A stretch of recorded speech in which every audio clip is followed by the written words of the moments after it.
అంటే అన్నానంటావు గాని నీకు అసలు బుద్ధి ఉందట్రా?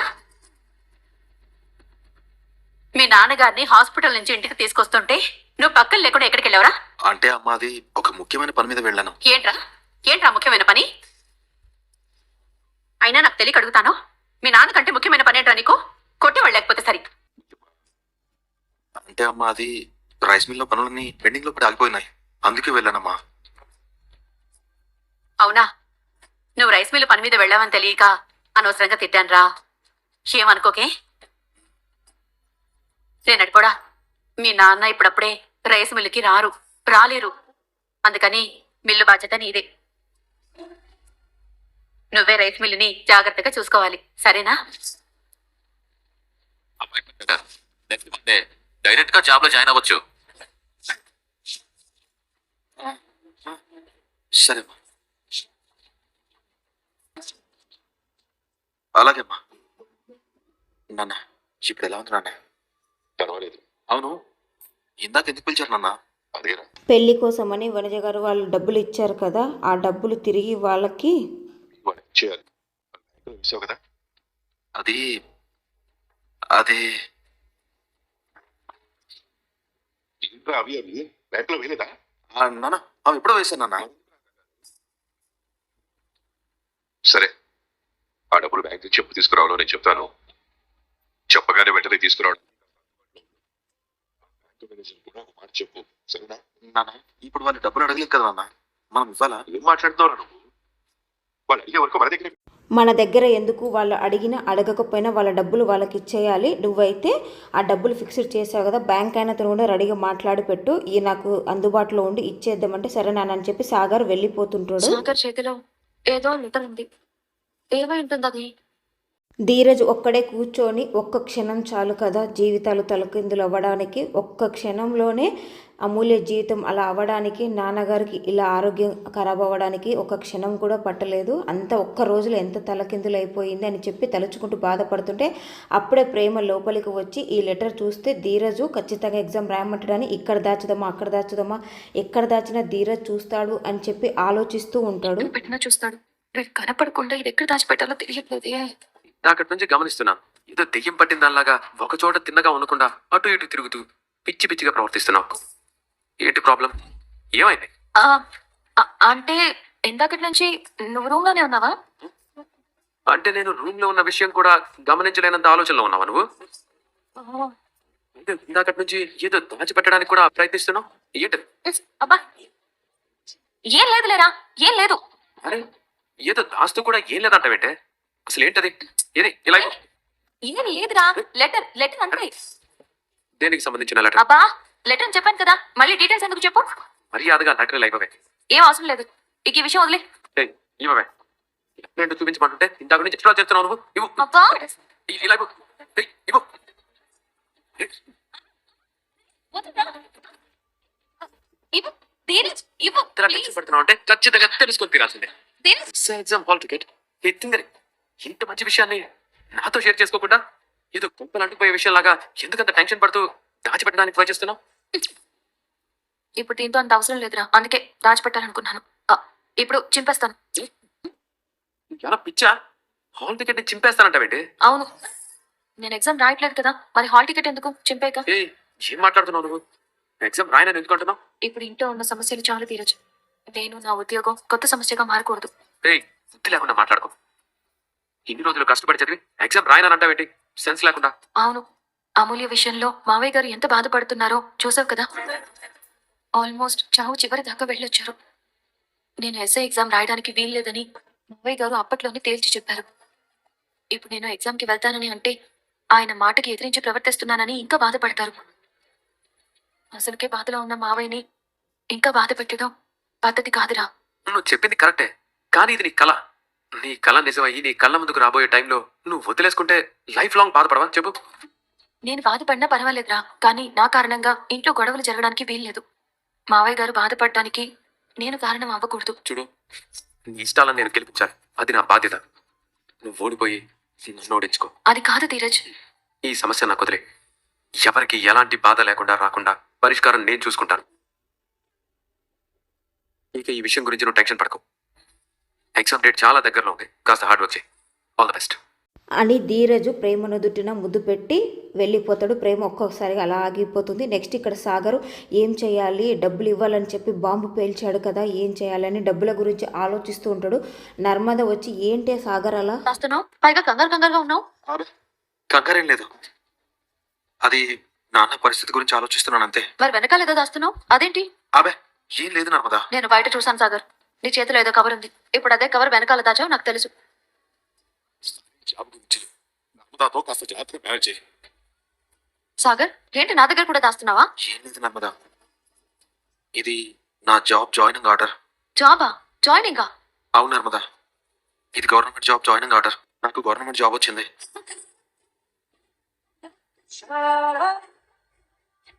సాగర్ ఇంత మంచి విషయం చెప్పావు. I love you Sagar. అవును, నాకు చెప్పకుండా నువ్వెప్పుడు అప్లై చేసావు? అంటే ర్యాండమ్ గా 4 అప్లై చేశాను, అందులో ఒకటి ఓకే అయింది. మరి ఈ విషయం చెప్పడానికి టెన్షన్ ఎందుకు? కవర్ ఎందుకు వెనకాల దాచావు? అంటే నాన్న ఈ విషయం ఎలా రిసీవ్ చేసుకుంటారో అని చిన్న టెన్షన్. పైగా ఈ జాబ్ చేయడానికి ఒప్పుకుంటారో లేదో అని భయం వేస్తుంది. ఏం చేయాలో ఏంటో ఏం అర్థం కావట్లేదా. సాగర్ నీకు ఉద్యోగం ఎగ్జామ్ రాసి ఇంటర్వ్యూ చేస్తేనే వచ్చిందా? అవును, ఎందుకలా అడుగుతున్నావు? అంటే అసలు నేనెలా మిస్ అయ్యాను ఈ ఎగ్జామ్స్ ఇంటర్వ్యూసా అని. అబ్బా నర్మదా, మనం అనుకున్నవేవీ జరగట్లేదని చెప్పకుండా చేశాను. పైగా నేను సర్ప్రైజ్ చేద్దాం అనుకున్నాను. నువ్వేమో ఊరికి అనుమానించిన మూడంతా పాడు చేస్తావు. సారీ సాగర్, నీకు జాబ్ వచ్చిందని ఆనందంలో ఏదేదో వాగుతున్నాను. మావయ్య గారి సంగతి ఏమో కానీ మా నాన్న మాత్రం చాలా హ్యాపీగా ఫీల్ అవుతారు. మనల్ని గ్యారంటీగా యాక్సెప్ట్ చేస్తారు. ఆయన కదా ఇదంతా చేసింది. ఏమన్నావు? అదే నర్మదా, ఆయన కోసమే కదా ఇదంతా చేసింది అని అంటున్నాను. ఉండు, అత్తయ్యకి ఈ విషయం చెప్తాను. ఏ నర్మదా, ఏమైంది? ఇప్పుడు ఈ విషయం చెప్తే నాన్న తట్టుకోలేరు కదా. అవునవును, ఇప్పుడు కాదు, టైం చూసి చెప్తాను. Anyway I'm so happy Sagar. నువ్వు కూడా మావయ్య గారు చెప్పారు కదా, వాళ్ళు అడగకపోయినా మనం ఇచ్చేయాలి అని. ఆ, చెప్పారు కానీ కానీ లేదు గిన్నె లేదు, మావయ్య గారు చెప్పింది చెయ్యి. ఏంటి? ఉండు, నెక్స్ట్ వేసి తీసుకొస్తాను. బుజ్జమ్మ నిద్రలో అమూల్యను కొట్టిన సంగతి గుర్తు తెచ్చుకొని ఒక్కసారిగా ఉలికిపడి కూర్చొని అమూల్య అని అరుస్తుంది. తర్వాత రామరాజును చూస్తే కనపడపోయేసరికి వెతుక్కుంటూ అలా వస్తుంటే బయట అక్కడ రామరాజు నిలబడి ఉంటే ఇక్కడేం చేస్తున్నావు రండి అని చెప్పి అడుగుతుంది. మీరు కనపడకపోయేసరికి ఎంత కంగారు పడ్డానో తెలుసా? నాకేమవుతుంది లేపుచ్చమ్మా, చాలా దగ్గర వెళ్ళొచ్చాను, నాకేం కాదు. కూర్చో. బుజ్జమ్మ అక్కడ లైట్ వెలుగుతుండు. ఆ లైట్ వెలుగుతున్న రూమ్లోనే కదా మన అమూల్య ఉందో. అసలు అది తిన్నదో లేదో, ఎంత కష్టపడుతున్నారో ఏంటో, దానికి ఎవరైనా తిన్నారా లేదా అని కూడా అడుగుతున్నారో లేదో ఏంటో బుజ్జమ్మ అని ఇక్కడ రామరాజు బాధపడుతుంటే, అది బాగానే తిని పడుకుని ఉంటుంది. మీరెందుకండి దాని గురించి అంతలా ఫీల్ అవుతున్నారు? ఇష్టపూర్వకంగానే ఆ మహారాణి ఆ ఇంటికి వెళ్ళిందిగా, అక్కడ బాగా తిని హాయిగా నిద్రపోయి ఉంటుంది. మీరు నిద్రాహారాలు మానేసి ఆ దిక్కుమాలే దాని గురించి ఆలోచించకండి. కూర్చోమ్మా. దాని కోసం నువ్వు ఎంత కష్టపడ్డావో, దాని మొహం చూడగానే అంత ఆనందపడ్డావు, మర్చిపోయావా? నడుస్తూ ఉంటే ఎంత మురిసిపోయామో. దాని ఇంట్లో చిన్నపిల్ల అవ్వడం వల్ల అందరూ దానికి ఆరాబం చేశాం. అవునవును, దాన్ని అంత గారభంగా పెంచబట్టే మన పరువుని మంట గలిపింది. దాని గుడి నడక చూసి మురిసిపోయాం కాబట్టి ఆ కాళ్లతో మన గుండెల మీద తన్నింది. చిచి, దాని గురించి మాట్లాడకండి. పూజమ్మా, ఒక వయసులో పిల్లల కోసం కష్టపడ్డాం, ఈ వయసులో పిల్లల వల్ల కష్టపడుతున్నాం. ఇదంతా ఆ దేవుడు మన నుదిటిన ఎప్పుడూ రాసుంటాడే. అయినా పూజమ్మా, నా బంగారంతో అడిగితే ప్రపంచంలో అది ఏ మూలున్నా ఏ స్థాయిలో ఉన్నా తీసుకొచ్చిస్తానే. చూస్తూ చూస్తూ మన శత్రువు కొడుకుని ఎలా ఇష్టపడిందే. ఆ ఇంట్లో వాళ్ళు నా నాశనం కోసమే ఎదురు చూస్తూ ఉంటారు. అసలు ఎలా ప్రేమించిందే బుజ్జమ్మ అని చెప్పి ఇక్కడ రామరాజు బుజ్జమ్మతో మాట్లాడుతూ, ఇంత చిన్న విషయం దానికి అర్థం అవ్వలేదా, లేక అర్థం చేసుకునే వయసు దానికి రాలేదా? ఆ విశ్వగాడు పగ సాధించడానికి దాన్ని పెళ్లి చేసుకున్నాడు. ఇంత చిన్న విషయం దానికి తెలియకపోవడం ఏంటే? ఛ! మన పెంపకంలో ఏదైనా లోపం ఉంటావా? ఏం లేదు, మన పెంపకంలో ఏం లోపం లేదు. దానికే ఒళ్ళు కొవ్వెక్కింది. దాని తలరాతని మనం మార్చలేం. మీరు దయచేసి ఇక దాని గురించి బాధపడకండి. ఎలా వచ్చమ్మా, బాధపడకుండా ఎలా ఉండగలను? కానీ నా కూతురు నరకంలో కడుగుపెట్టింది. దానికి కష్టాలు ఎదురవుతాయి. అది ఆ ఇంట్లో ఎలా బతుకుతుందో. బాగానే బ్రతుకుతుంది.